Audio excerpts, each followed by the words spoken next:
Hello everyone, this is Mujib and welcome back to the test of knowledge. तो students, आज की इस video में हम प्रैक्टिस करेंगे एक्सट्रैक्ट बेस्ड क्वेश्चंस की। तो वीडियो को स्टार्ट से लेकर एंड तक जरूर देखिएगा, क्योंकि आज मैं आपको ये एक्सट्रैक्ट बेस्ड क्वेश्चंस डिटेल में एक्सप्लेन कराने वाला हूं। तो चलिए वीडियो को शुरू करते हैं। अब देखिए स्टूडेंट्स, एक्सट्रैक्ट बेस्ड क्वेश्चंस को समझने से पहले आपको एक बात को लेकर बहुत ही ज्यादा अवेयर रहना है कि आपको अपनी पोम का नेम, जो भी आपके चैप्टर की पोम है, हर एक पोम का नेम और साथ में आपको पोइट का नेम लर्न कर लेना है, क्योंकि इनसे भी क्वेश्चन बनते हैं एग्जाम में। जो एक्सटेट आपको दिया जाता है, उस एक्सटेट में एक क्वेश्चन जो आता है नेम ऑफ द पोम या फिर नेम ऑफ द पोइट, ये जरूर पूछ लिया जाता है। तो इस बात को लेकर आपको बहुत ज़्यादा अवेयर रहना है और आपको अपनी क्लास की सभी पोम्स को लर्न कर लेना है। यानी कि हमारी फर्स्ट फ्लाइट में जितनी भी पोइट्री है, जो भी पोम है, उनको लर्न करना है, साथ में उनके नेम को लर्न करना है। ठीक है, मैं आपको दिखाता हूँ। ये आपकी सभी पोम है, यहाँ पे आप देख लीजिए, ये नेम ऑफ द पोम और नेम ऑफ द पोइट। तो सभी के नेम मैंने यहाँ पे लिख रखे हैं और साथ में यहाँ पे पोइट के नेम भी लिखे हुए हैं, जैसे dust of snow Robert Frost, fire and ice Robert Frost.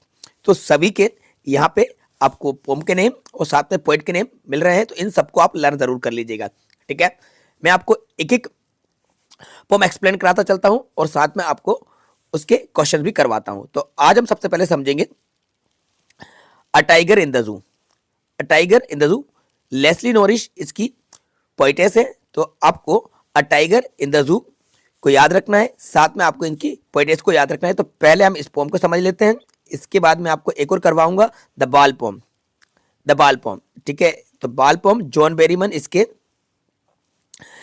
Point है। तो आज की इस वीडियो में हम टू एक्सटेंट को समझते हैं, अ टाइगर इन द जू और द बाल पोम, इनको समझेंगे। इसके बाद मैं नेक्स्ट पार्ट में बाकी की पोम को भी एक्सप्लेन कराऊंगा। यानी कि आपकी जो टोटल 10 पॉम्स हैं, इन 10 पॉम्स को मैं आपको यहाँ पे एक्सप्लेन कराऊंगा हमारे इस चैनल पर। दो दो करके हम पॉम को समझेंगे, जिससे कि आपको इजीली तरीके से समझ में आ सके। तो बस वीडियो में स्टार्ट से लेकर एंड तक जरूर बने रहिएगा। चलिए वीडियो को शुरू करते हैं। तो हम आ चुके हैं एक्सट्रैक्ट फ्रॉम पॉम। फर्स्ट हमारा जो एक्सटेट है, क्वेश्चन किस तरह से आएगा, read the following extract from the pome and answer the question given below. हम इसको थोड़ा सा जूम कर लेते हैं। अब इसको रीड करेंगे। He hears the last voice at night. He hears, तो बच्चों सबसे पहली बात तो ही किसके लिए यूज किया गया है? ही जहां पे यूज किया जा रहा है, ये टाइगर के लिए यूज किया जा रहा है। पॉइंट टू बी नोटेड, ठीक है। ही टाइगर के लिए यूज हो रहा है, क्योंकि यहाँ पे जो बात चल रही है वो टाइगर के बारे में बात चल रही है। तो ही प्रोनाउन है, जो कि टाइगर के प्लेस पर यूज हो रहा है। टाइगर नाउन है और ही जो यूज हो रहा है, ये टाइगर के लिए ही यूज हो रहा है। ठीक है, तो ही हेयर्स यानी कि वह सुनता है। बच्चों, हेयर मतलब होता है सुनना। ही हेयर सुनता है the last voice at night, रात की आखिरी आवाज को वह सुनता है। एट नाइट, नाइट के पहले देखो एट लगता है प्रीपोजिशन, इसको भी आप ग्रामेटिकल तरीके से अच्छे से समझ सकते हैं कि नाइट के पहले एट आता है, इन नहीं आता।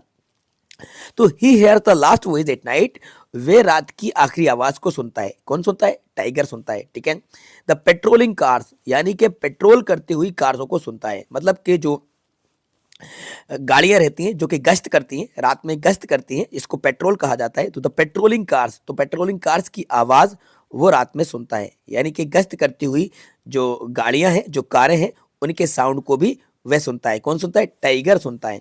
बात समझ में आई आपको? चलिए आगे बढ़ते हैं। एंड स्टेयर्स, तो बच्चों स्टेयर्स मतलब होता है घूरना। क्या मतलब होता है? घूरना।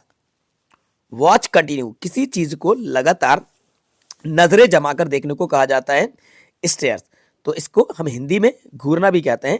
तो and stairs with his brilliant eyes, यानी कि अपनी ब्रिलियंट आइज से, ब्रिलियंट मतलब क्या होता है? उसकी चमकदार। यहाँ पे ब्रिलियंट का मतलब क्या हो रहा है? चमकदार हो रहा है। ठीक है, उसकी ब्रिलियंट आइज से, यानी कि वो जो टाइगर है अपनी ब्रिलियंट आइज से वो घूरता है। क्या देखता है?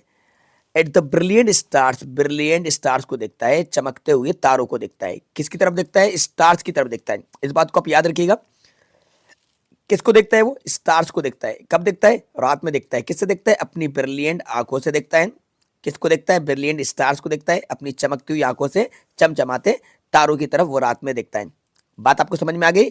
तो ये मैंने आपको इस एक्सटेट को वर्ड टू वर्ड एक्सप्लेन करा दिया है। अब हम इसके क्वेश्चन देखेंगे, क्वेश्चन की प्रैक्टिस करेंगे। तो ये हमारे क्वेश्चन है। हम देखते हैं first question, from which poem the above lines have been taken. तो ये जो ऊपर की लाइंस है, ये कौन सी पोम से ली गई हैं? एक क्वेश्चन जरूर ये आता है, from which poem the above lines have been taken, ऊपर की लाइंस किस पोम से ली गई हैं? पहला ऑप्शन है डेस्कटॉप स्नो से, सेकंड बी में है फायर एंड आइस और सी में अ टाइगर इन द जू। तो राइट आंसर बच्चों हमारा क्या होगा, अ टाइगर इन द जू, जो कि हमारा सी में है, अ टाइगर इन द जू, ये राइट आंसर है। क्योंकि अगर आपने पोम को रीड कर रखा है तो आप इन लाइंस को रीड करके आप समझ जाएंगे कि यहाँ पे किसके बारे में बात चल रही है। ठीक है, तो अ टाइगर इन द जू इसका राइट आंसर है। मूव करते हैं क्वेश्चन नंबर सेकंड की तरफ। क्वेश्चन नंबर सेकंड है what does he stare at, किस चीज की तरफ वे स्टेयर करता है, यानी कि किस चीज को घूरता है। कार्स को देखता है, रात को देखता है, या स्टार्स को देखता है। तो किसको देखता है, वो स्टार्स को देखता है। तो राइट आंसर यहाँ पे सी में है, स्टार्स। किसको देखता है, स्टार्स को देखता है, तारों को वो देखता है अपनी चमकदार आंखों से। राइट आंसर सी है। मूव करते हैं क्वेश्चन नंबर थर्ड की तरफ। विच of the following is opposite of the word brilliant. तो बच्चों ब्रिलियंट का आपको अपोजिट बनाना है। ब्रिलियंट का अपोजिट क्या होगा, डल होगा, जो कि ऑप्शन नंबर सी में आएगा। ब्रिलियंट का अपोजिट पूछा है, अपोजिट मतलब एंटोनिम होता है, तो ब्रिलियंट मतलब कि चमकदार, तो यहाँ पे होगा इसका डल। ठीक है, भद्दा, डल राइट आंसर होगा। तो इसका सी था, इसका सी था, इसका सी था, यानी कि तीनों के सी राइट आंसर थे।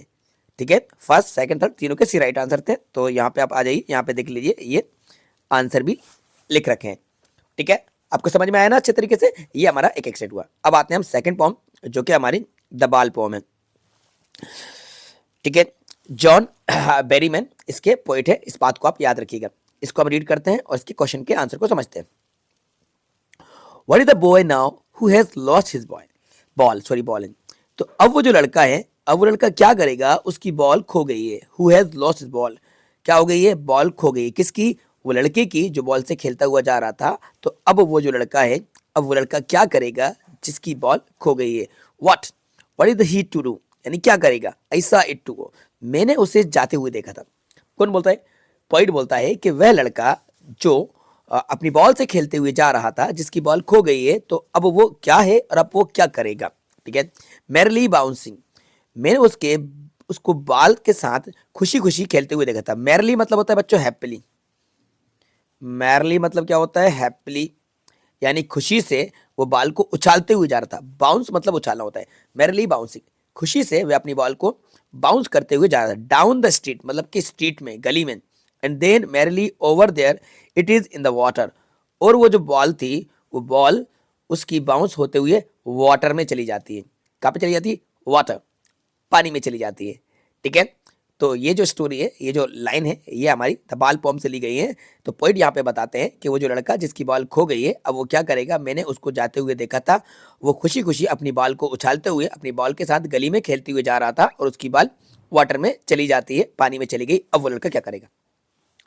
आंसर देखेंगे इसके। पहला क्वेश्चन है from which poem have the above lines been taken, किस पोम से ये लाइन ली गई है। फायर आइस से ली गई है, नहीं ली गई। टाइगर नहीं ली गई, द बाल पोम से ली गई है। राइट आंसर इसका सी है, the ball pome. Question second है which of the following words in the similar to the word merrily. तो मैरिली का सिमिलर वर्ड आपको बताना है। तो बच्चों मैरिली जो वर्ड है, मैरिली का सिमिलर वर्ड यहाँ पे पूछा हुआ है। तो सिमिलर वर्ड क्या होता है, हैप्पीली होता है। मैंने आपको अभी बताया ना, मैरिली का क्या होगा, हैप्पीली। राइट आंसर बी है। क्वेश्चन नंबर थर्ड है where did the ball go, ball कहाँ पे जाती है। The ball went in the water, ball जो है वाटर में चली जाती है, पानी में चली जाती है, वाटर में बॉल गई थी। राइट आंसर यहाँ पे वाटर आपको लिखना होगा, the ball went in the water. ठीक है, ये राइट आंसर मैंने आपको यहाँ पे बता दिए। ओके स्टूडेंट, तो इस तरह से हमने दो पोम्स के एक्सटेंट को समझ लिए। कौन कौन सी पोम थी, मैं आपको ऊपर एक बार फिर से लेके चलता हूँ और आपको बताता हूँ। मैंने आपको बताया a tiger in the zoo, Leslie Norris इसकी पोइटेस है। इसके बाद the ball poem, John Berryman इसके पोइट है। तो इन दोनों ही पोम को मैंने आपको एक्सप्लेन करा दिया है और इसके एक्सटेंट बेट क्वेश्चन भी बता दिए हैं। बाकी की जो भी पोम रह गई हैं, इन सभी को हम 1 बाय 1 कवर करेंगे। बस आप हमारी वीडियोस को देखते रहिए और सीखते रहिए। तो आई होप ये वीडियो आपको पसंद आई होगी और वीडियो आपके लिए बहुत ज़्यादा हेल्पफुल रही होगी। तो बच्चों इस वीडियो को लाइक ज़रूर कीजिएगा और अपने सभी दोस्तों के साथ शेयर ज़रूर कीजिएगा। जो भी आपके फ्रेंड्स हैं उन तक आप इस वीडियो को पहुंचाइएगा, उनके साथ वीडियो को शेयर ज़रूर कीजिएगा। अगर आप चैनल पर नए हैं तो चैनल को भी सब्सक्राइब कर लीजिएगा। Thanks for watching.